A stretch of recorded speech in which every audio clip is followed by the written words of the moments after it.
Okay, guys, we're looking at compound inequalities today. It's our first 4.0 lesson of our Unit 12 linear inequalities, okay? So there are two types of compound inequalities, okay? The first type is the OR type, okay? OR inequalities have a tendency to graph away, okay? And what I mean by that, hopefully we'll see that when I pop up the picture here, okay? So the example here is x is less than or equal to -2 or x is greater than 3, okay? So this first graph would be x is less than or equal to -2. I'd have a closed circle at -2, and my arrow would be pointing to the left. Now for this right side, after the OR would be x is greater than 3. I'd have an open circle at 3, and the arrow would be going to the right, okay? So these inequalities have a tendency to graph away from each other. So hopefully we kind of see where that's coming from. See how they're going in opposite directions? This one's going to the right, this one's going to the left, okay? So they usually have a tendency to graph away from each other, okay? And inequalities have a tendency to graph together, okay? So for example, we have x is greater than or equal to -6 and x is less than or equal to 1.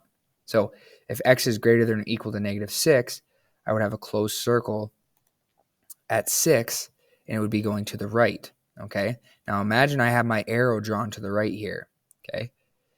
And x is less than or equal to 1, okay? So if x is greater than or equal to -6, but also less than or equal to 1, that arrow can't go past this value of 1 here, okay? It would just stop. Similarly, if I looked at this side first, if I wanted to make my arrow here, I couldn't go more left than this -6 value.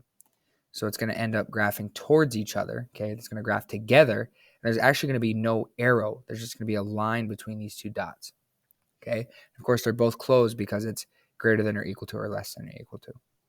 Does that make sense? Kind of. Hopefully we can kind of get an idea of what these might look like here. There's a tendency that they each have, okay? So for the first one, we have -1 plus x is less than 0 or 2x is greater than or equal to 10. So of course, we have to solve these first. I would solve my left one by adding 1 to both sides. I would have x is less than 1, okay? I would have an open circle at the value of 1, and my arrow would be going to the left, okay? Now for the second one, I have 2x is greater than or equal to 10. I would solve this one by dividing by 2. I would get x is greater than or equal to 5. I would have a closed circle at the value of 5, and my arrow would be going to the right. So again, there's an OR, our first type of compound inequality. Okay, if we look at this, our type 1 is OR. Okay, they have a tendency to graph away from each other. Of course, if we look at our first example, we notice that these two different inequalities are in fact graphing away from each other. Okay, so we kind of are just breaking it into pieces here, guys. We're going to take the first one, we're going to look at it, we're going to graph it. Then we're going to take the second one, we're going to look at it, we're going to graph it. Okay, so first one solve graph, second one solve graph, and we'll see that there's that tendency that shows up. Okay, for number 2, I have x minus 4 is less than -7 or 2x is greater than or equal to 12. I'm going to solve the left one by adding 4 to both sides. Okay, -7 plus 4 is -3, so x is less than -3. Okay, I can graph that. I can put my open circle at -3, and my arrow is going to be going to the left because I want all of the values that are less than -3. Okay. For the second one, I have 2x is greater than or equal to 12. I'm going to divide both sides by 2. I would get x is greater than or equal to 6. 12 divided by 2 is in fact 6.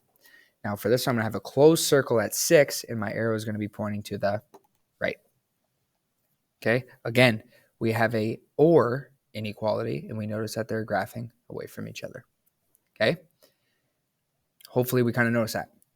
For the next one, graph each inequality. -24 is less than or equal to 6r, which is less than or equal to 18. Now, you guys might be looking at this and saying, well, what are we supposed to do here? This isn't an or an and inequality. But in fact, it is. It acts like an and inequality, okay? Basically, what I want to do here is I want to solve for this variable in the middle. That's where my variable's at, right?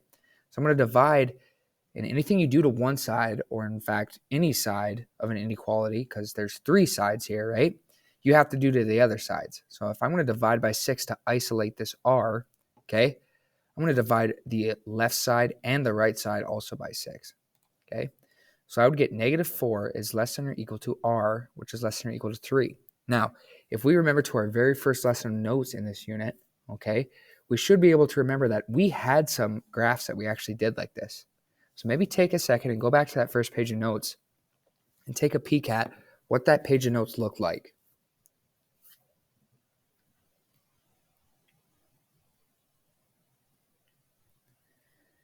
Okay, so maybe we found it and we noticed that it kind of graphs towards itself, which it graphs together, which resembles our and inequalities, our type 2, okay? So I'm going to have a closed circle at -4, and I'm also going to have a closed circle at 3, and we notice that we want all of the values that are in between -4 and 3, okay? So if I want all my values between those, I just need to make a line connecting those two dots, okay? So we can see how this represents an and inequality, how it is an and inequality, because it graphs exactly the same. They graph together, right? We want all of the values that are between these two, okay? For number 4, similarly, it's the same idea. It's just maybe going to take us a couple more steps, okay? -16 is less than or equal to 3x minus 4, which is less than or equal to 2. Again, I want to isolate my variable. So I'm going to add 4 to every side. -16 plus 4 is -12. 2 plus 4 is 6. Okay, -4 plus 4, they would cancel out. So I would only have 3x remaining in the middle. So -12 is less than or equal to 3x, which is less than or equal to 6. Now, what we can do here is divide each side, we can divide each side by 3. Okay, well, -12 divided by 3 is going to be -4. 6 divided by 3 is going to be 2. So I would have -4 is less than or equal to x, which is less than or equal to 2. Okay, so if we notice kind of this 4.0 stuff, guys, it's really the same process that we already know how to do when it comes down to it. We already know how to handle, isolating a variable. It's just now we're kind of doing it to two other sides instead of just one for the and inequalities. And for the or inequalities, we're really just doing two separate ones per problem.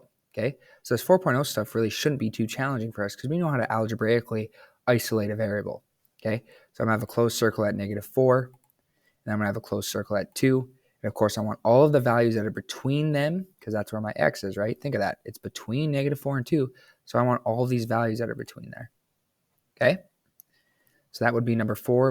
That's, again, another and inequality. Okay? Here's our joke of the day. What do baby parabolas drink? Quadratic formula. Okay? So again, remember that, guys. Our 4.0 is really just applying our stuff that we've learned really since the beginning of the year, our algebraic process of isolating a variable, combining like terms, doing things we need to do. Just sometimes we have to take a few extra steps. Okay, so that is it for today. Let us know if you guys have any questions.